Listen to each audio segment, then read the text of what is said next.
Okay, Assalamu alaikum everyone. Welcome to this PAL session on population genetics, where we're going to go over like Hardy-Weinberg lore, as well as other like population genetics related topics. But before that, let me just quickly introduce myself. My name is Abdulrafour Houdane. I am currently an intern doing my internal medicine service. Not really enjoying it, I'm gonna be honest. Just whatever. Genetics is not really one of the most exciting topics I know. It's just one of those things you kind of got to slug through. And preparing for this topic kind of was really for me a blast in the past because the last time I did see this topic was probably around 5, 6 years ago. There's not a lot of genetics in the step 1 exam, and there's even less in the step 2 exam. So it's just one of those things that you just got to get through. But this topic, honestly, is not that bad. It's pretty simplistic. The kind of general structure of the session, we're going to start with a quick cheeky introduction just to get the ball rolling. Then we're going to move on and explain the Hardy-Weinberg law, as well as the equations, see how it's applied clinically, and then we'll explore the various factors that can disrupt this Hardy-Weinberg equilibrium, as they like to call it. Then we're going to quickly go through the ethnic differences in disease and wrap things up with an exam-style questions. Throughout the session, as you guys are probably aware, there's going to be various checkpoints where you guys can ask questions just in case anyone has anything that they're confused about. And honestly, look, me personally, I ran away from mathematics and joined medicine. And unfortunately, this topic does have a bit of maths. But I think you guys as first years are still kind of fresh, so it shouldn't be too bad, inshallah. So, population genetics. In this topic, it's really a lot of it is an exploration of the distribution of genetic variation within a singular population. And we kind of really want to study that change in frequency between genes as well as genotypes. But this is kind of like a very rough kind of explanation. A more accurate definition from the slides is that it is a qualitative study of the distribution of genetic variation within a population and how the frequencies of these genes and genotypes change and are maintained. Now, population genetics really is influenced by two key factors. You have genetic factors as well as environmental factors. And they kind of interplay within a population to change things up. By genetic factors, really what we mean by this is like mutations, whether de novo or not, as well as reproduction. And by environmental factors, we kind of really mean a lot of things like migration and various selection pressures that we're going to explore later on during this talk. But first, really the core and the bulk and probably the most important section of this is the Hardy-Weinberg law. Instead of just telling you guys the equations, I think it's a bit better to kind of just explore it. But the idea of these is basically you have two equations which we can use to derive the various frequency and genotypes of a population purely from the frequencies of the allele. And I think, honestly, both genetics and biostats are one of those topics where everything is so much easier if you go through examples. So that's kind of like the thing that we're going to go through. But before we can apply Hardy-Weinberg laws, I want to mention that this is only true. We have certain assumptions we have to make about a population, and it's only if these assumptions are met that we can say that we can actually even use the equations in the first place. And these three rules are as follows. Rule number 1, the population has to be large. Small populations simply don't cut it, and we're going to explore later on why. But rule number 1 is population has to be large. Rule number 2, mating has to be random within this population. There should be no reason for why mating happens. It has to happen in a very random manner. And finally, the frequencies of the allele must remain the same from generation to generation. There should be no net migration, there should be no new mutations, and there should be no natural selection pressures that favor one gene or one allele over the other. Once these three rules are followed, and these assumptions are met, we can then use the Hardy-Weinberg equations. And I think that's a really good segue into what are these equations. And the best way to kind of like understand this is probably through an example. So bear with me for a second. Imagine a population, right, where glowing eyes are a thing, they exist. And let's say, hypothetically, that the reason why some people have glowing eyes is because of a protein called the GITD protein. Listen, I don't know, maybe that protein leads to like some sort of immunofluorescence in the iris or something. But the point is this protein leads to glowing eyes. And this protein is coded by an allele in the G gene, lowercase g. Now, people who have the uppercase G do not form this protein, and therefore they have normal eyes. And always by like notation, if the letter is capitalized, this means it's the dominant allele, and if it's lowercase, it's the recessive allele. So imagine in this population, we have a frequency of capital G allele, which is non-coding, and it's found within 70% of this population. Now, if I ask you, what is the frequency of the lowercase g allele in a population? It will sound very simple, and it's very easy, right? If 70% exists in the capital G, therefore 30% should exist in the lowercase g, right? Because it only exists in two forms. But let's kind of rewrite this like mathematically, right? So we have the frequency of capital G plus the frequency of lowercase g must equal 100%. And therefore, obviously, we like to write things in like more of like a probability point of view. So frequency of capital G plus frequency of lowercase g must equal to 1. And that's literally what P plus Q equals 1 is. It's the frequency of the capital G, noted by P, plus the frequency of the allele of lowercase g, or Q. So in our population, 30% of the alleles exist within lowercase g form. So 30% of the population will have that allele, lowercase g. And therefore, we have the first equation, P plus Q equals 1, where P is the frequency of capital G allele and Q is the frequency of lowercase g allele. So that's equation number 1. Now imagine I did not really care about the allele frequencies because, let's be honest, we can't really do much about just knowing a frequency of an allele. What about if I want to know what is the frequency in this population of the number of people who have glowing eyes versus non-glowing eyes? Now, basically what we are asking for is the frequency of genotypes, and from the genotype, we can figure out the phenotype. Now, we know the frequencies of these alleles. We know that the frequency of capital G is 0.7 and the frequency of lowercase g is 0.3. In terms of what are the possible genotypes that can exist in this population, well, some people are going to be homozygous for the normal eyes. They're going to be capital G, capital G. Some people are going to be homozygous for the recessive allele, or lowercase g. And some people are going to be heterozygotes. These are carriers. So this is going to be capital G, lowercase g. We know that G, or the dominant allele, or capital G, does not really code for nothing, right? So these heterozygote carriers are going to appear phenotypically as normal. And previously, we mentioned that P is basically how we represent the frequency of the dominant allele. Therefore, those homozygotes for the normal eyes, or capital G, is going to be basically P squared. And lowercase g is just going to be Q squared. And GQ, or those heterozygotes, are going to be PQ. Basically, we're just substituting the letters with the numbers that we agreed upon in the previous slide, which was this slide. So now we basically have 3 possible genotypes, either P squared, PQ, or Q squared. But how do we get from that idea to this new equation of P squared plus 2PQ plus Q squared equals 1? And we get it basically from a very simple tool in genetics, which is the Punnett square. So the possible combinations within the population is best represented in this format. And we know that basically, if we fill in the Punnett square, we know that 25% of the population will be homozygous normal eyes, or P squared. And also we know that 25% of the population are going to be Q squared, or homozygous for glowing eyes. And then 50% of them are going to be carriers. And we know, because this is the whole population, it has to add up to basically 1. So we know all genotypes within the population must add up to 1.0, or 100%. So that means P squared plus PQ plus PQ plus Q squared equals 1. And I think you guys can begin to tell where this is happening. Therefore, we can get the equation P squared plus 2PQ, because if you notice, there's 2 of them, plus Q squared equals 1. And this is how we derived our second equation. And again, equations are just equations, right? It's really when you begin to put numbers and put data that you basically get actual useful information. So going back to our case, let's say we just want to know the frequencies of the various genotypes possible.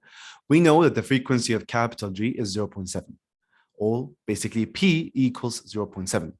We know the frequency of lowercase g allele is going to be Q, or 0.3.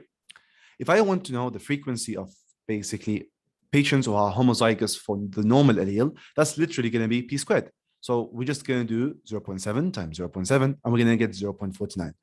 That means 49 of this population have normalized. Moving on to the homozygous for the recessive allele, as in the patients who are going to actually have glowing eyes, this is going to be Q squared, or 0.3 times 0.3, which is basically 9%. So that we know that 9% of the population have glowing eyes.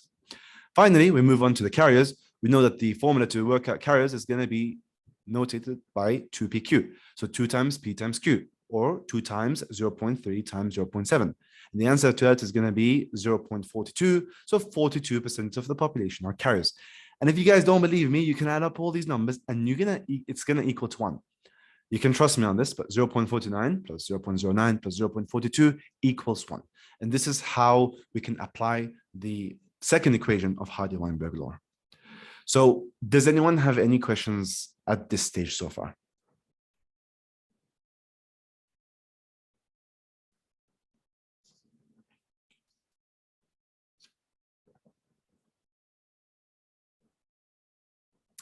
Yes, so you need to firstly, you should know the equations. You have to know that P equals Q equals 1, and you have to know that P squared plus Q squared equals 1, and that P is basically the frequency of the dominant allele, and Q is going to be the frequency of the recessive allele, and that P squared means that you are looking for homozygous carriers.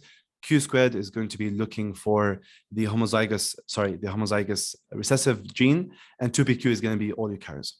It's going to make more sense when we actually do some actual clinical questions, which is a perfect segue actually to clinical application of Hardy-Weinberg. So here's another example. PKU affects 1 in 4,500 Irish citizens. The Public Health Office wants to find out how many Irish carriers exist within their population. Now, from a practical point of view, maybe they want to know if the carrier level is high enough, maybe they'll start premarital screening or something. But the idea is that just from knowing that PKU affects 1 in 4,500, we can work out everything else. Follow me along. We know that PKU is an example of an autosomal recessive disease. You need to be homozygous for the Q allele, which causes the disease, because again, it is autosomal recessive. And we know that PKU affects 1 out of 4,500 people. We know, based on our understanding of the Hardy-Weinberg law, and again, assuming that Ireland is in Hardy-Weinberg equilibrium, as in it follows those 3 assumptions, that the homozygous recessive is notated by Q squared. So we know that Q squared must equal 1 in 4,500, or 0.0002. Taking the square root, basic maths, we get a Q of 0.015. But we want to work out the frequency of the P allele, because then we can use our full equation, our P squared plus 2pq plus Q squared equals 1. Because again, we really don't care much about the frequency of alleles. We care more about the frequency of the interested genotypes. In our case, we want to know the carriers. So rearranging our equation of P plus Q equals 1, we know that P must equal 1 minus Q via rearrangement. So we know that Q equals 0.015. So 1 minus 0.015 will give us P, which is 0.985. This means that the frequency of the dominant allele is 98.5% within this population. Now we have our P, we have our Q, we can simply use our equation. We know that 2pq is the frequency of carriers. So it's going to be rearranging the equation. We're going to have 2pq equals 1 minus Q squared. English. Minus P squared. Again, just basically filling in numbers. It's very simple. You fill in the numbers, you basically get a 2pq of 0.03 after we rounded it up or whatever. I forgot, to be honest, I actually forgot about the whole significant figures nonsense, but I'm going to just assume 0.03. Now, what does that mean? That basically means 3% of the Irish population are carriers for PKU. And we discovered this purely by knowing the frequency of affected patients. So this is an example of how we use the Hardy-Weinberg law within autosomal recessive diseases. Now, moving on to something a bit different. This is all very simple and it's nice, but a lot of people get confused the moment X-linked diseases come in. It's a bit confusing, but I think if you kind of root yourself in some key principles, you kind of basically become immune to getting lost. So rule number 1. Males can have only 2 possible genotypes because they only have a single X chromosome. They are either going to be XY, as in normal, they inherited the normal X allele, or they are going to inherit the a diseased X chromosome, so they are going to be affected. You can't have a carrier male. Females, on the other hand, however, have three possible genotypes. They could either be XX, as in completely normal. They've inherited both normal X chromosomes. They could be homozygous for the allele, so they have both diseased X chromosomes, or they could be heterozygotes. They are basically carriers. So males have two possible genotypes. Females have three possible genotypes. And the second principle is that the males and females have the same allele frequencies, which means if you worked out the P of the males, it's going to be P equals to the females. And if you worked out the frequency of the Q allele for the males, it's going to be equal for the females. And this is very important because it allows us to better identify and answer these questions. So that was the first principle. The second principle is about a normal male who is XY is considered P. This is a rule. A normal male who has a normal X chromosome is basically P. And if an affected male or a male who has the disease chromosome who is affected is going to be basically Q, because there's only two possible allele frequencies. And once you know this, you know that for females are going to be a bit different. So a normal female, kind of like our previous autosomal recessive Punnett square, is going to be P squared, because P is the frequency of the normal allele, and they have XX, so it's going to be P squared. The carrier female, just like before, is going to be 2PQ, and the homozygous recessive is going to be Q squared. So the only difference compared to before is this one slide. A normal male is going to be always P, and an affected male is always going to be Q. Why do we care so much? It's because, again, it allows us to better answer questions later on. And the best way, again, that we can understand this concept really well is by going through another example. So imagine a different set of population. In this population, 8% of all males are colorblind. And we know that color blindness in this example is a form of an X-linked disease.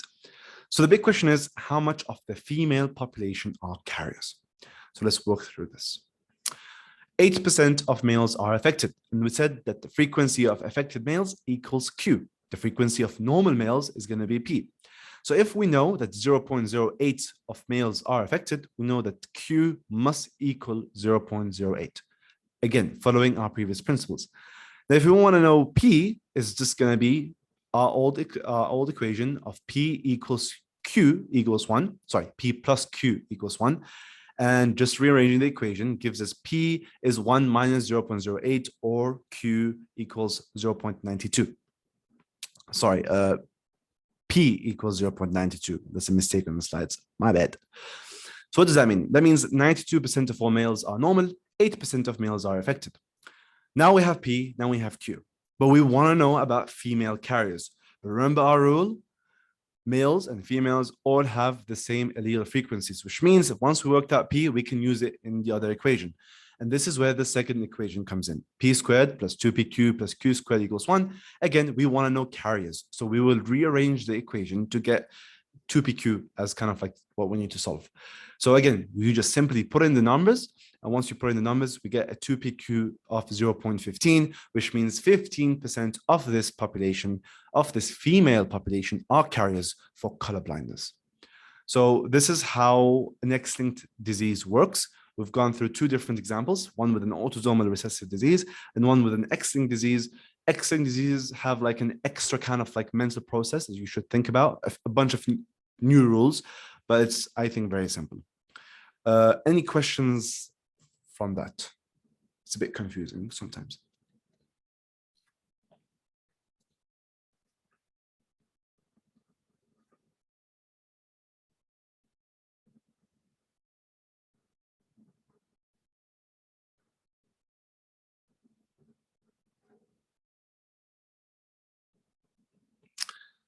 Okay, moving on. So we've gone over how to use the Hardy-Weinberg law. We've gone over the different kind of equations. Now we move on to the next section of this talk, which is about all the various factors that disrupt the Hardy-Weinberg law. And as we said, let's kind of review the rules, right? The assumptions that must be met. Number one, population has to be large. Number two, mating should be at random. And number three, allele frequencies need to remain the same. Now, what are some things that lead to a population to not be in Hardy-Weinberg equilibrium? And this is important because if a population is not in equilibrium, the equations that we just learned are practically useless. So the first kind of factors that can disrupt this is affecting these two rules. So we said population has to be large with random mating. There are three various things that can screw up this this phenomenon. That's going to be stratification, assortative mating, and consanguinity and inbreeding. Stratification basically describes how subgroups within a population remain genetically separate. So if you look at in the US, for example, you may notice that African Americans, Hispanics, Native Americans, all existing as a subgroup within the population. Now, normally, if random mating was truly happening, we will expect the allelic frequencies to be the same amongst all groups. However, when you do the research, you do the data, you begin to realize that's not true. This is because of stratification, whether due to socioeconomic reasons, but for whatever reason, subgroups exist within a genetic population. This is factor number one. Factor number two is assortative mating. The idea here is that you have basically non-random mating that happens due to a particular phenotypic trait, like either skin color, height, etc. And I guess a lot of that we can kind of relate on a personal level from within our own communities. But this is also especially relevant within diseased communities. The deaf community in particular do not see deafness as disease, but more of a trait. So a lot of the times, people from within the deaf community marry within the community. And this is also particularly true from the achondroplasia community. This kind of like selective mating kind of violates that first rule that we said, where we should have random mating. So that's assortative mating. This is kind of like the second factor that kind of like messes up with the equilibrium. The third factor is again consanguinity. This is another non-random mating pattern, but this time the breeding does not happen because of a particular phenotypic trait, but more about like breeding within the family. Interbreeding in general increases the incidence of autosomal recessive diseases. The more rare a disease is in general, the higher the impact consanguinity has on increasing its incidence. This is, of course, very, very true within Saudi Arabia. And I think once you guys reach fourth and fifth year and you start rotating in Takhasusi, you'll begin to realize just how insane consanguinity here is. Some of the diseases you find within this hospital, there's maybe like 10 cases worldwide, and all of them are like based in Riyadh. There's a lot of very rare genetic diseases that are discovered by the department just because of how prevalent consanguinity is. Another kind of like population where this is relevant is Ashkenazi Jews. They have a lot of consanguinity. And again, because of that, they have a much higher incidence of autosomal recessive diseases. Now, moving on to this concept of allelic frequencies must remain the same, there are also, again, various factors that can affect this concept. Number one is going to be genetic drift. Number two is going to be mutation and selection. And number three is going to be migration. Genetic drift basically describes a phenomenon where we have a change in allelic frequencies that happen from generation to generation. Now, normally, it's expected to have some variance in generation due to chance. However, this is really minimized if you have a large population. And a good kind of like analogy that's a lot of like doctors use is this concept of like flipping a coin. Now, the probability of getting heads is 50 out of 50, right? So you can, it's like if you roll 100 die, you should get around 50%, 50%. However, the smaller the amount of times you flip the coin, did I say flip a die? I meant flip a coin, my bad. If the amount of times you flip a coin, if you flip a coin 10 times, there's a chance that you just get them all heads. But the more times you flip a coin, the less likely chance will have an impact on affecting this. So genetic drift is really seen a lot in small populations. These small populations are at increased risk of disease because basically there's a decrease in genetic diversity. And this is seen in two particular like phenomena called the founder effect and the genetic bottleneck or the bottleneck effect. I'm going to speak about the bottleneck effect first. And I want you to imagine a small population of, I don't know, squirrels or rabbits in this small island. Let's say there's 100 rabbits, and then, I don't know, a huge like cataclysmic flooding happens and destroys like 70% of the population. These 100 rabbits became 30. The genetic diversity has increased. If a single one of these rabbits develops a de novo mutation, it's because of that decrease in genetic diversity, there's a greater incidence of that disease in the population after a few generations. Kind of like larger populations buffer this effect. Another example of genetic drift is something called the founder effect. And the founder effect describes an idea of when you have a small subgroup of a population or a subpopulation breaking off from a larger population. So the early Americans, after they kind of like ran away from from England back then. This is an example of a founder effect. Imagine if one of the founding fathers, I'm gonna assume founding fathers means one of like the OGs who left the UK, but imagine one of the founding fathers had a rare disease. Because they are a very small group, there's a higher percent chance of seeing that disease within the new population that's broke off. If you compare the incidence of this disease within the new population, you compare it across the general population that they originally came from, you're going to see a much higher incidence. This is the founder effect. And you can see this in a lot of examples. One of them, which was included in the slides, was Ellis Van Creveld disease and how it's seen heavily in the Amish community. The Amish community, think of it as a small subgroup that left the main American group due to, I don't know, religious reasons or whatever. But that's a good example of the founder effect. And again, it's the same concept of like decreased genetic diversity. Another thing that can change this constant allelic frequency is mutation and selection. Random mutations can occur, but usually these are balanced by selection. What we mean by selection is because it's kind of revolving around the idea that some random mutations can affect survival. The measure of survival is through something that we call fitness, and it's located. It has like a very fancy low like italic F, which I could not find on my keyboard. So just like imagine like a nice curvy F. It's basically a measure of the number of offsprings affected patient can have, who all survive to reproductive age. So if a patient has a really bad disease that, I don't know, kills them within 2 years, their fitness is going to be 0 because they will never even reach the age where they can have reproduction. Also, if the patient has a disease that decreases sterility, causes sterility, they may survive, but they won't pass their genes to the next generation. So again, the fitness is going to be 0. Someone who has a normal fitness, as in there's no change in survival of this kind of gene, is going to be given a fitness of 1. So these random mutations that can happen are usually balanced out by selection. Now, we have something called the coefficient of selection. It tells you how many alleles are lost due to selection process. Honestly, this slide is very, very low yield. I don't think a single question from any of the previous questions ever brought this up. And it's clearly not step 1 or step 2, but I'm just mentioning this for the sake of completion.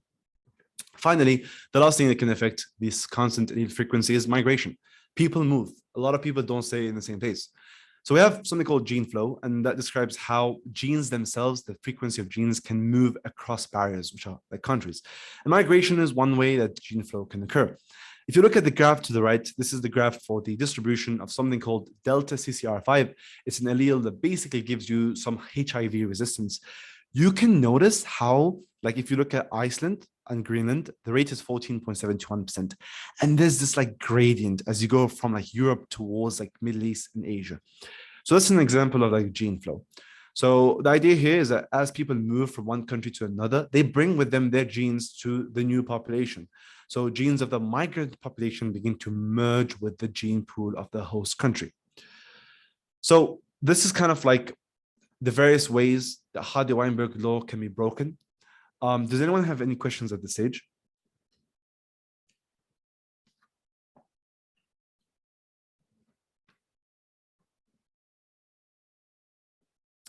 Okay, so nearly done. Yeah, I'll have like a summary slide in the end where we just kind of wrap up over everything, but I'll do that inshallah. Just want to say one thing before we move on though, this concept of ethnic differences. As you study throughout the next 5 years or 6 years of medical school, you're going to find out how a lot of diseases affect a certain ethnic group. You always hear the characteristic how sarcoidosis is seen more in African Americans, how sickle cell is seen more in Africans, and how thalassemia is found more in the Mediterranean population. So there's this kind of like thought question of why do we even have a difference in disease frequency between various ethnicities? Now, a lot of those reasons we kind of discussed them before. The concept of genetic drift, the concept of the founder effect, but there's one thing we did not mention, and that's the heterozygous advantage. Heterozygous advantage describes how when a deleterious mutation, as in a negative mutation, actually and weirdly improves survival of the carriers when you compare them to normal people who do not have anything. And one way to see this, and they love to bring this example, is there's 2 pictures. On the left, you have the incidence of malaria. And on the right, you have the incidence of the sickle cell allele. And you notice that they map each other really well, pun intended. And why is that? Why do we see such high incidence of sickle cell in areas of malaria? Well, the answer to that is because of the phenomena of heterozygous advantage. Apparently, patients who are carriers of sickle cell anemia have basically resistance to malaria. This basically means that you have improved their fitness. These patients are more likely to pass on their genes to the next generation because now they have some sort of immunity against malaria. They have better survival. And because of that, we see that the incidence of sickle cell anemia is very high in those areas where malaria is endemic. In fact, in West Africa, the frequency can reach up to 15%. But the problem is, because this kind of violates this concept of Hardy-Weinberg equilibrium, we cannot really use our equations anymore. In your slides is this huge page that basically kind of explains this by giving you mathematical, like an actual mathematical problem. I didn't go through this because I feel it's not very high yield. If anyone is actually interested in seeing this in practice, I can always teach it like later on. But for now, just understand that some alleles give you like survival benefits compared to others. And I think sickle cell anemia is probably the most classic example that is usually taught. Before we move on to a quick summary of everything we've done, this next part has like exam style section. So if you guys don't want to be spoiled for the previous questions, I guess maybe tune out. But if you guys are interested, let's work through them together and kind of like synthesize all the information that we've gone through so far. So let's start with question number 1. The frequency of carriers in autosomal recessive disease is denoted by, is it P squared, Q, 2PQ, P squared plus 2PQ, or Q squared?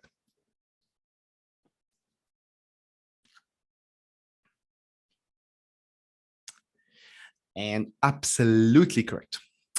It is 2PQ. P is going to be the frequency of the dominant allele. P squared is going to be the frequency of homozygotes who are normal. Q is going to be the frequency of the recessive allele itself. P squared plus 2PQ is, I don't know. And Q squared is going to be the frequency of homozygous recessive. Question number 2. What is the best definition of population genetics? Is it A, qualitative analysis of mutations and common conditions? Is it B, a qualitative study of the distribution of genetic variation in populations, how the frequencies of genes and genotypes are maintained and change? You guys can read the rest, honestly, because it's a bit of a hassle. It's quicker to read than to speak. I gave up after like 3.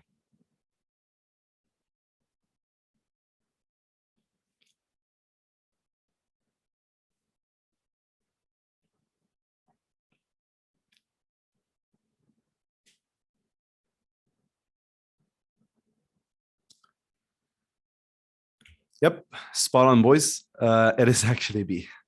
So now we move on to the third question. Hardy-Weinberg equilibrium is disrupted by which of the following? Is it A, a large population? Is it B, disease severity? Is it C, selective forces? Is it D, onset of symptoms? Or is it E, allele frequencies remain the same? So which one of these disrupt our Hardy-Weinberg equilibrium? Weinberg or Weinberg? I don't know. I don't know how to pronounce it, honestly.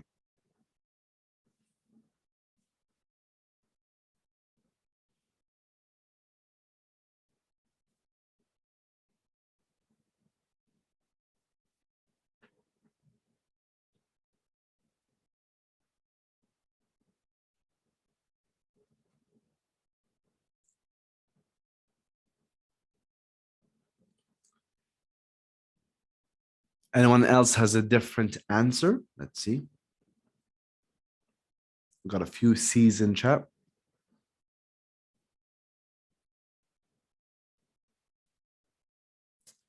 Okay, yep, absolutely correct. It is actually selective forces, like we mentioned earlier. So good question. What is meant by selective forces? Remember how we said that various mutations can lead to selection. So for example, let's say someone gets a mutation. And this mutation leads to a decrease in the disease, a decrease in fitness. For example, whoever gets this mutation dies very young. They're not able to even pass their allele to the next generation. Some mutations are going to be deleterious. These mutations are going to have a negative impact on fitness. So these are these selective forces. They select for a particular gene to spread on to the next generation. A large population is one of those things which are, it's an assumption. So A is wrong. E is wrong because allele frequencies must remain the same. So this is an assumption. The onset of symptoms and disease severity has no impact on the Hardy-Weinberg equilibrium. So the correct answer is going to be C, selective forces. Does this kind of like explain your question?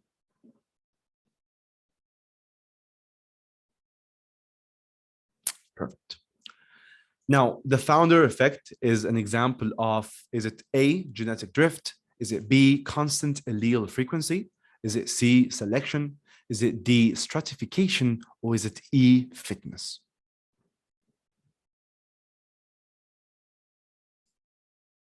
Okay, damn, man, you guys are good. I don't think you even needed the PAL session, to be honest. Okay, yes, it's absolutely correct. It is genetic drift.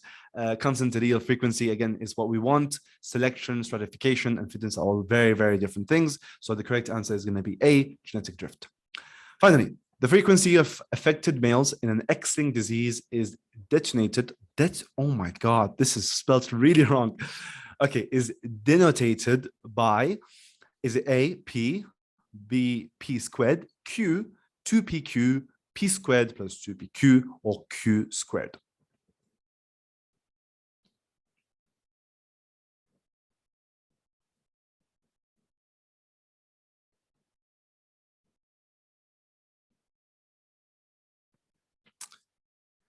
Yep.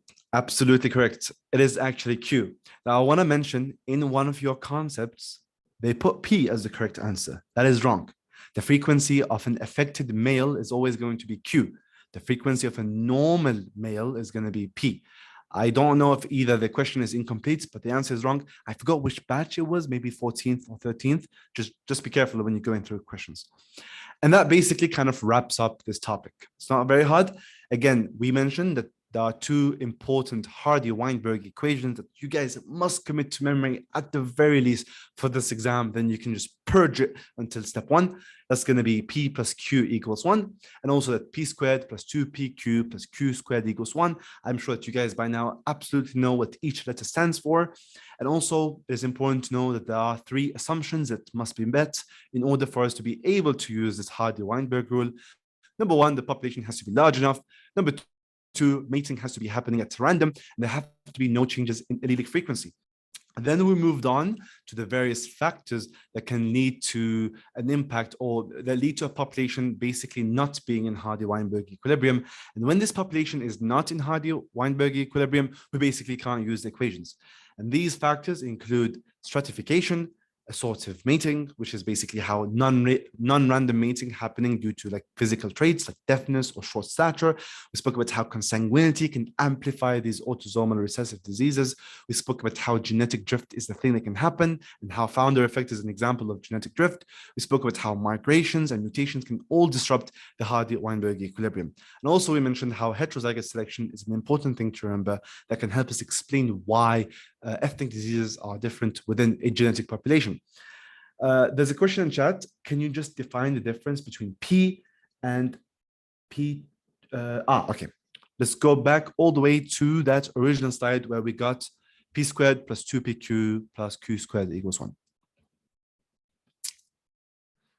So we know that basically every population for 2 alleles must exist within 3 genotypes. It's going to be either homozygous for the allele, right? So homozygous for the dominant allele, which in our case is basically capital G. So either they're going to be capital G, or they're going to be, again, homozygous, but for the recessive allele. So they're going to be lowercase g. And obviously, there are going to be, some of them are going to be heterozygous. Once we know this, we can convert it from the allele form into like the P squared form, because we really want it in the form of P and Q. And we know that capital G equals P and lowercase g equals Q. So we just literally change the numbers. So capital G becomes PP, which is P squared. Lowercase g is going to be QQ, or basically Q squared, and GG, well, capital G, lowercase g, is going to be PQ. Now we know that this is what they represent for. How do I know how much of each genotype is found within the population. The best way that we can figure this out is through going via a Punnett square. And you guys, I'm pretty sure, know how to use a Punnett square. So you just like times them together. So basically, in any population, these are the three possible genotypes, but the amount or the distribution is going to be different. We know that 25% of the population are going to carry P squared. And we know that basically 25% of the population are going to be Q squared. And we know that 50% of the population are going to be PQ. So we know that these genotypes have to add up to one. There's no other genotype for them there to be. So once we know this, we know that basically if we add up all the different genotypes, which is P squared and Q squared, and because we have PQ twice, we do 2PQ because there's two of them, they must all equal to one or 100%. So what does that mean? Once we have this, we know that any patient who is a P squared means that they are homozygous for the dominant allele. In the case of our glowing guys example, that means they're going to be capital G, capital G. And we said that the capital G or the dominant allele basically does not code for anything. So they will have normal eyes. 2PQ basically represents carriers. So they are going to be the people who have the recessive allele, but do not show it phenotypically. So 2PQ is going to be the frequency of carriers within the population. And Q squared is going to be the frequency of homozygous for the recessive, because Q is the frequency of the recessive allele. So these patients are homozygous, so they're going to have Q times Q. And all of this must add up to one, because there can only be these combinations within the population. It can never be over 100%. Does this explain to you the differences between the various numbers? Or is there any like particular aspect which is kind of like throwing you off?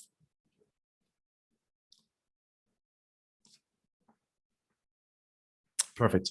There's another question about we won't be asked to calculate numbers regarding the Hardy-Weinberg thing. Yes, most likely. I really doubt that they're gonna bring questions where it's calculation, just because I don't know. You guys still use either like what is it, Exemplify, right? The calculator there is really bad. It's stupid, and like they don't even ask. It's not part of the requirements to bring a calculator. And I went through the previous questions. I did not really find any question that asks you to calculate. It's more about knowing the concept. For step one, however, you will get some calculation questions. So you should know how to basically play around with numbers. But I think for the exam, I doubt it. They could always be cheeky and bring one up. So just know how to solve them just in case. There's this one question in your slides about like vampires or something. You guys could try to solve it. If you guys can get it right, you guys know the technique. You should be fine for the exam. But a lot of the times, man, I don't know, bro. Depends on the mood of whoever's writing the exam. But like, inshallah, there should be no calculation questions, because like, screw that. Ain't nobody has time to calculate this stuff in an exam, man.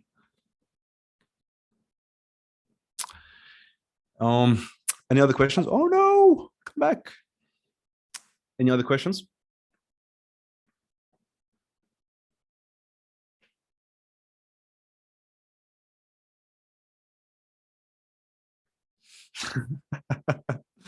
How to pass this course, bro? I don't even know, man. I don't know what to tell you, bro. It's been 5 years. I don't even know how I passed myself. Honestly, look, with a lot of these like parallel courses, just like knowing what comes up in the material is just important. And it's just one of those things you just really want to just get through, because I'm telling you, I don't know any person who's excited to study genetics. I've never heard someone be like, oh my God, I got to study genetics. Yay. It's not one of those courses, right? It's for me very like boring. I'm not interested in becoming a geneticist. I don't know how to pronounce it, but whatever. So just basically go over, like for me, I think doing questions is a good way to kind of know what you know and what you don't know. I'm not a big fan, like I'm not gifted in memorizing. So for me, I have to kind of understand the topic. But yeah. Yeah, I've seen the slides. Oh my God, bro. I got an aneurysm trying to like go through it. For X-linked, so there's another question, sorry. For X-linked, P and Q are the same for both males and females, right? Yes. And this is a very, very good question, actually, because one of the principles of calculating Hardy-Weinberg in X-linked disease is that males and females have the same allele frequencies, which means if you find out the frequency of males, you can calculate the frequency. It's going to be the same frequency in females and vice versa. So that kind of which is nice, because for the first time in like medical history, like so this is really good because males in general are like very simple because they can only exist as P or Q. So you can use the males in the equation to figure out the frequencies in females. It's usually going to be in that order. But yeah.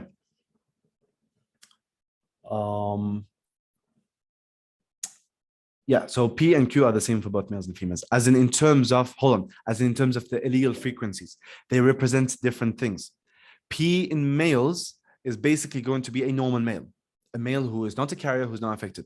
Q is going to be an affected male. However, if I want to know the frequency of an affected female, that's going to be Q squared. So it represents two different things when we're talking about genotypes, but the frequency of alleles are the same.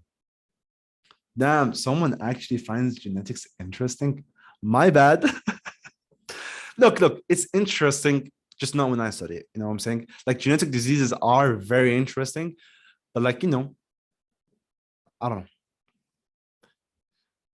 All the power to you though. Hopefully you enjoyed this course. Man, I won't forget, like back when I was like in fourth year, I think, there was this one patient family. They had this extremely rare disease. I think they didn't even have a name. And there's like 11 people in human history who have this disease, and 6 of them are like within the same family. Like when you guys rotate in fourth and fifth years, KFSH has some of the most rare diseases you will probably ever see in your life. So something to look forward to, I guess, right? To be honest, when I saw that, bro, like it actually blew my mind. I was like, what? And I think that's one of the nice things about like rotating in KFSH, because it's such a tertiary center. You get to see a lot of those textbook like zebra kind of cases. Seeing like von Hippel-Lindau, again, that's probably from like later years. So much like glycogen storage diseases, like immunodeficiencies. It's wild.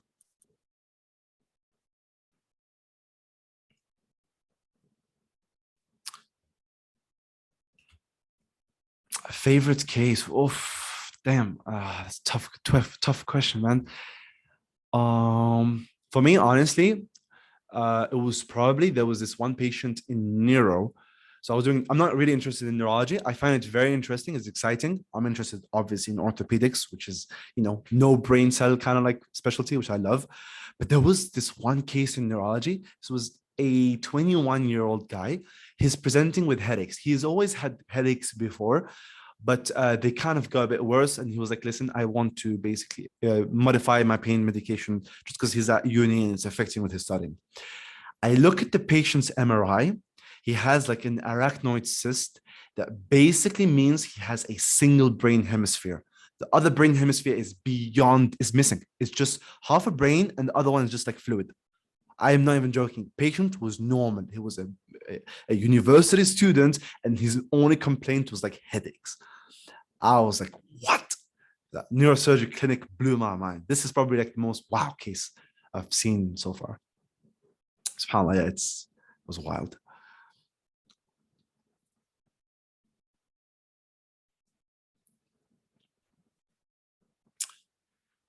I think there's no more questions, right? If anyone does have any questions on, well, yeah, sure, we can end the recording.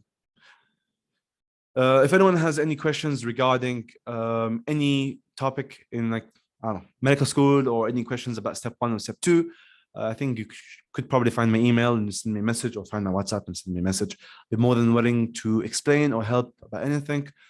And all the best for everyone for the exams coming up. I think it's finally first year is wrapping up. It's going to be, inshallah, an amazing holiday. And for the bunch of students who maybe have to repeat a course or have to repeat a block, do not let that get down to you at all. The vast majority of us screwed up in first year. Some of the smartest students that I got the pleasure to know were people who either repeated all of first year or had to repeat a bunch of summer months. Do not let that affect you mentally. You guys are much amazing. First year is always a punch to the gut. But just get through it, inshallah. Try to have a great vacation, and it just gets better from there. Just trust me. Each year just gets easier, exponentially better and more fun, and you get to just enjoy medicine towards the end. And yeah, if you have any questions or any advice or any kind of anything, I'm always here to help. Give back.